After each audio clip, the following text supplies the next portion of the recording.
A lot of us young people often struggle to find a good place to work on both of our vehicles, but today, after 9 long years, I am finally getting myself my very own garage to work in. Now, this garage is very messy right now. We're in the process of moving, but there's one other major issue with this garage.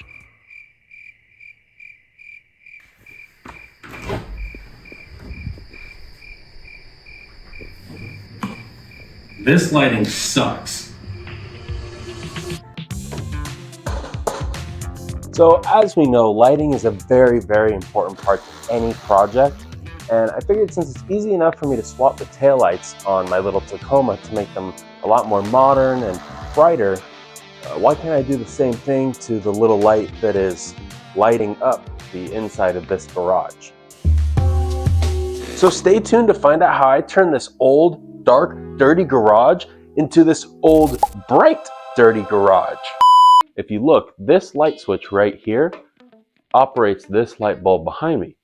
And I want my new lighting solution to work based off of this light switch.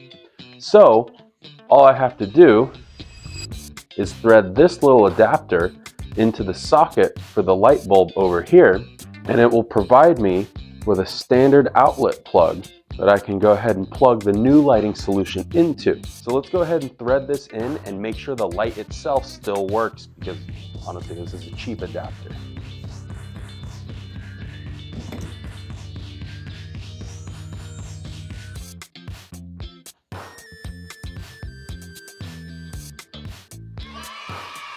Let me go ahead and show you guys exactly what kind of lights I got. After opening this box and removing all the packing around it, it reveals a bunch of zip ties and the instructions, but I don't think we're gonna need the instructions. If you can't tell, these are actually those same octagonal lights that almost every detailer or wrap shop started to get a few years ago. They're cheap, and as far as I can tell, they work really well, so honestly I see why they became very popular. It's really straightforward. You just take the bar and connect it into the different angles, whether it's the 3-ended angle or the 2-ended angle, and then after you plug in the power cable, you just have to actually plug the cable into an outlet and they turn on right away. Okay, so I have all the pile of stuff right here. I'm gonna go ahead and assemble everything and get it ready to lift all in one big assembly up into the rafters.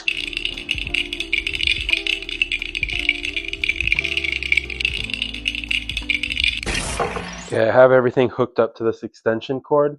So if we go over to this outlet right here and just plug it in, should turn around and everything is on. Boom. I'm glad all of them are working. Anytime you get some cheap lighting kit. Oh, actually, I just noticed, yeah, there is one that is not working. Let me set the camera down. So this one is the one that's not working. Thankfully, the kit came with one spare. So let's see if throwing this one in is going to make it work. Let me just again set the camera down. And look at that, it's working. So we can see every single section of this is working. Now I can unplug it and go ahead and get ready to mount it up here. By the way, my thought process for mounting it kind of this far forward in the garage. Of course, the garage doors or door, that's going to get in the way of the lighting if I install it closer to the front. Whenever we have a project pulled in here, I imagine it being parked facing this way, with the engine bay sitting about right here. And I think that's going to be the main place where we're going to want good lighting. So setting it back behind the garage door opener should be a perfect location to mount this light. And this kit it came with all of these white zip ties, so I guess we might as well make use of them when mounting it up to the rafters right here.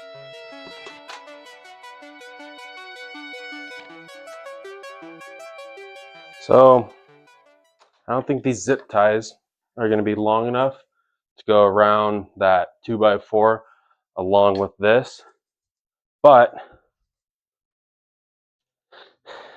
thankfully I went ahead and already got some of this metal wire right here.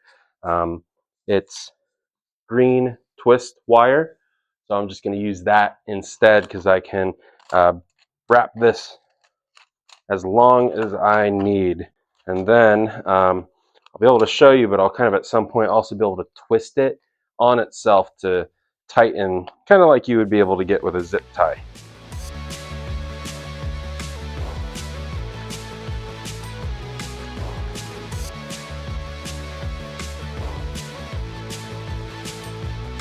A lot of faith in that one wire right now. Okay, that is corner number 2.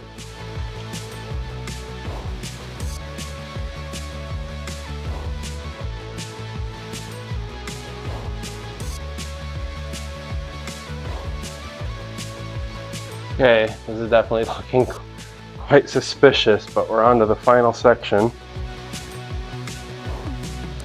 Okay, now it's mostly up in place, but I'm going to add some more in the middle sections because it's sagging a little bit.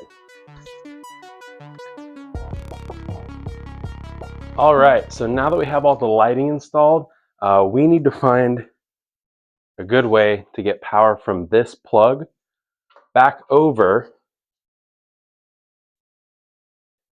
to this light and socket that we originally set up. Easiest way to do it is just an extension cord. I'm going to throw that up in these same rafters right now, tuck it real nicely, and we should be all finished.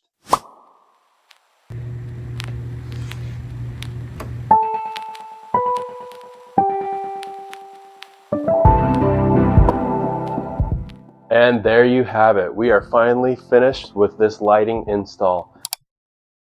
But actually, after I finished filming this segment, I came up with another idea I wanted to do that kind of relates to this same lighting install.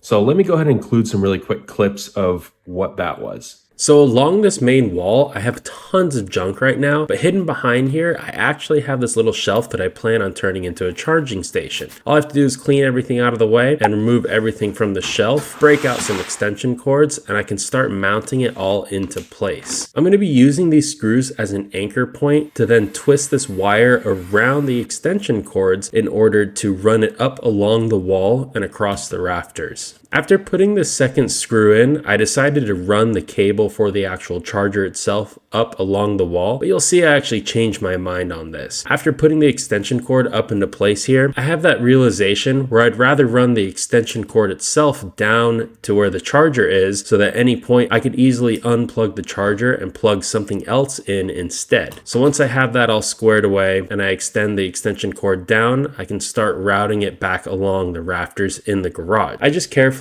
route it up around these lights while trying to stay along the same path as my previous wiring for the lights so I don't make more of an electrical mess up above. This might look a little bit hectic and cluttered to some of you, but honestly I kind of like this chaotic look that happens inside of a garage once it's really well lived in. So having these wires go all over the place, I'm sure just gonna blend in as more and more get added to this garage. But all was going well until I actually ran into this problem. So that's the end of the extension cord. And that's the outlet I wanna use. I guess I just get another extension cord. And there we go. We now have the world's sketchiest charging station. I'm glad that I routed this a little bit differently, so now anything can be plugged in there and used. It looks horrible. That's all right. This is an unfinished garage. Ooh, it actually looks really bad. But it works, and that's what's important.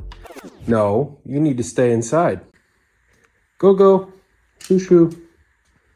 Thank you. Shake. Okay, good boy. Thank you. So good. Well, it's been a voyage. You know, I'm happy with all this. Got a lot more cleaning out of the rest of this garage to do until it's actually ready for anything big and fun to be done in here. But at least now I have some basics set up and ready to roll. So when the time comes, this garage is actually usable. So stay tuned, like, comment, and subscribe. And finally, also now with this workspace, probably gonna get started on working on my Nismo 350Z. Thank you so much. Hope you guys enjoyed. Thank you.